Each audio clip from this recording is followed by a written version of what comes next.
Now I would like to invite to the stage Martina Donlin from the UN to join me in a conversation. Please give a round of applause for Martina. Martina, I would like to ask you a question. Carbon literacy as a climate solution. Tell me your thoughts about that. Thanks for having me. This is working. Yes.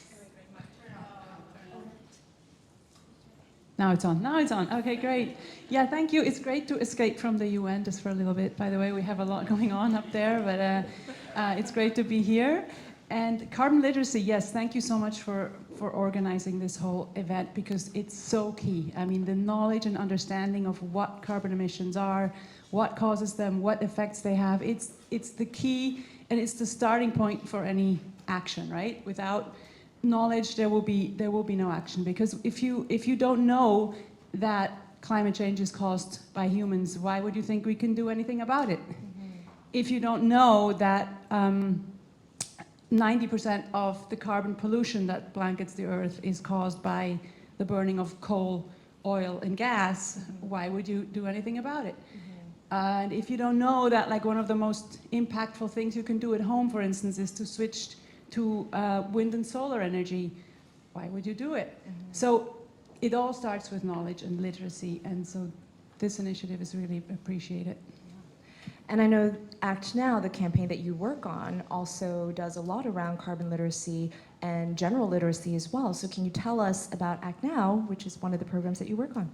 Yeah, so Act Now is our campaign for individual action. You know, at the UN we do mostly communications towards the countries, the governments, but also local governments, also businesses, but more and more we also try to communicate directly to the people, because people are asking, what can I do? This is such a huge and overwhelming problem, and everyone can see it, the heat waves, the wildfires, the floods, the storms, but what can I do about it? People want to take action. So we actually started this campaign almost 5 years ago now at COP24. We're heading to COP28 soon, but COP24 we launched this campaign, and the response has been huge, because there's such a hunger for what can I do, even though, of course, it's a bigger problem that not individuals themselves cannot solve. We need bigger systemic change, but Act Now really gives you sort of hands-on tips. What can you do in your home? What can you do in your workplace? What can you do when you travel, when you eat, when you use energy? What are the choices you can make that make an impact? And one of our key partners is also here, Alessandro from A-World. Mm-hmm. And just to mention that the campaign really took off in 2020 when we launched the app with A-World that supports our campaign, and that really provides a platform for people to find more information, and also engage and learn, and in a fun way. Where have you seen Act Now kind of really take off? Are there certain countries where they're really, really focused on it, or maybe a certain demographic of people? Yeah, so interestingly, our target audience originally really was the more wealthier segments of society, like us in the US, in Western Europe, those who are really the biggest carbon emitters, right? Those are the people we wanna target. But interestingly, we've had huge traction in developing countries, or emerging economies, as we call them, as well. From India to the Philippines, Mexico, Nigeria. People are engaging with Act Now. People are interested. And that's why we also shifted to more actions such as speak up, advocate for change, that anybody anywhere can do. I mean, speak up is really a climate action as well, right? We often think about, oh yeah, turning off the lights or eating more plant-based. Those are really obvious actions, but actually using our voice and speaking up is very, very impactful as well. So what has the response been for Act Now? Like, what do people engage with the most when it comes to Act Now content? So right now we're approaching 15 million individual actions that were logged through the app. So that's people saying, yes, I switched to a renewable energy provider, or yes, I skipped a long-haul flight, or yes, I switched to more plant-based meals. Very concrete actions that people are engaging with. And we're seeing also a huge response from various industries, like, for instance, the creative industry, the film industry. We've had Sony Pictures, lend us the Angry Birds and the Smurfs and the Peter Rabbit to get the message out to more, to children, to youth, to different audiences. We've had companies use Act Now as an employee engagement tool.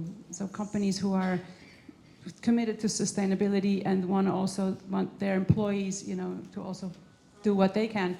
So the response has been great, and we're seeing interest in the food-related actions, the energy-related, the transport, all of those key sectors. I would say there's a lot of interest. Nice. And how can people get this app? How can people get the app? Well, I think Alessandro, I don't know where he's hiding. He will tell you more about that in a later session. Okay. But it's in the App Store, A World in support of Act Now. You can all download it.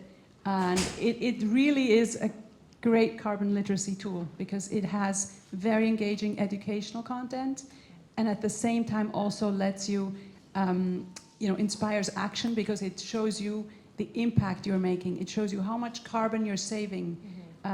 If you're skipping a long-haul flight, here's how much CO2 you've saved. If you're having a vegan meal instead of a steak, here's how much CO2 you just saved. So it's a really great tool, and I recommend you download it. Nice. When we think about the roadmap for Act Now, right, a lot of the actions, saving energy, eating plant-based, people kind of know about it. So how do you think about the roadmap for Act Now and to encourage individual action?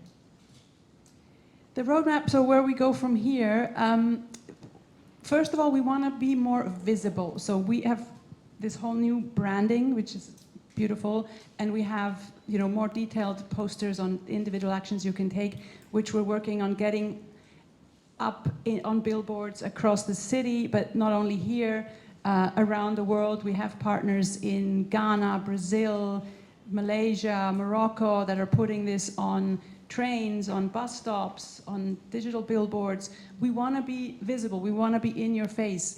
Because there's a lot we can do with these kind of more old-fashioned ways of advertising, we think. It's not all happening on social media. You can have visibility in the cities, in transitory spaces where people walk through. So that's one way we're trying to get new audiences. We also have a very exciting activation on Instagram right now this week with an AR filter where you can choose your favorite action and you can interact with that AR activation, and you should check it out. So it's on United Nations on Instagram. And so we're trying, to use all the platforms, all the tools we have to reach as many people as we can, and engaging new messengers, different types of celebrities, but also students, business leaders, anybody who can help us carry the message. I think if you have a group, whether that's your colleagues or you're at school and you have a bunch of students together, it could be a really fun, engaging tool to encourage each other to take more action, right? Absolutely, yes. So we want people to speak up because there are studies that show that a lot of people, the majority of Americans actually don't talk about climate change with their friends and family.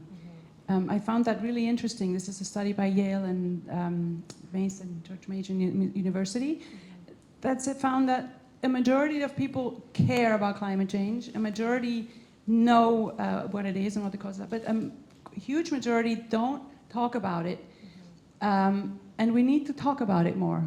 And we need to, share information, share tips, and encourage each other. Because if others are doing, you will want to do it too. So yes, speak about it. I guess the holidays are coming up as well. Thanksgiving is a great time to talk about this with your family, and also a lot of opportunities to incorporate sustainability, whether it's having more plant-based meals, saving energy, even if you think about using your oven, right? It uses so much energy, and then there's the turkey, and what can you do differently this year, right? Yeah, no, I think those types of gatherings and occasions are great opportunities to put into practice the tips that we preach. So walk the talk, and get more people to understand. And it's small things that everyone can do that will ladder up. But one of the most important things I would say is speak up, and also speak up to amongst your businesses, speak up to your leaders in cities and governments to really put that pressure. And we saw the climate marches here earlier this week and around the world. I mean, people are speaking up, and that's a good thing. That's awesome. Have you seen any other campaigns for individual action that you think are really cool that you want to call out? One campaign we are partnering with is the European Climate Pact. This is a campaign led by the European Union, so maybe less relevant for Americans here, but if you're in Europe, it's a really cool campaign, and we're partnering to reach more people in Europe in more languages. And there's a lot of really cool influencers on social media. I think sort of the lifestyle influencers that are doing cool things on sustainable fashion. You know, how can you upcycle clothes? How can you do more secondhand shopping? Because fashion is one of the areas, of course, that are big polluters. On food, you know, there's a big movement, obviously, towards more plant-based foods. So there's really cool creators, I think, you know, be it on YouTube, TikTok, wherever, that are leading that movement and that are worth following. Nice. There's definitely a lot of creators, whether it's like TikTok or YouTube, and I think it's really inspirational to see people using their creativity and even art, right? You know, there's a lot of climate art, which is awesome. I wanted to ask you, Martina, actually, so, you know, there's a lot of different actions out there. What are like your top 2 actions that you like to share with people that are just kind of getting started, and why? Top 2. Top 2. So, well, one easy one is, I think, eat more plant-based meals. Is pretty easy, at least if you live in New York City. There's so many options. It can really have a big impact. So that's an easy one to do, and that's one of my favorites. Another one, because it is one of the absolutely most impactful ones, as I mentioned before, is to switch your own home energy to a clean energy provider. So ask, you know, if you live in a big building, ask, where's my energy coming from? Is it Con Edison? You know, where is it? Can I switch to a clean energy provider? It's an easy switch to do, and it's often cheaper. You'll save money, and you'll do a really, really important thing for the environment. Awesome. My last question for you, Martina, is if you could wave a magic wand, this is like one of my favorite questions always, you know, what would you wish to happen so that Act Now could just really get out there and people can accelerate individual action? Well, I think, first of all, everyone to speak up and get more people involved, and then see everyone, you know, switching to electric vehicles and having those electric vehicles powered by wind and solar, and seeing a world where everyone is leading a more sustainable lifestyle, especially here in the US, and getting others to come on board, and just having that movement become bigger and bigger, and not just here but across the world. And that's what we're aiming for. So the 15 million should really become 15 billion actions, ideally. 15 billion, I love that. Thank you so much, Martina, for being here with us this morning and sharing your time and your knowledge and your expertise with our Carbon Newbie Summit. Thanks a lot for having me. Thank you. Thank you.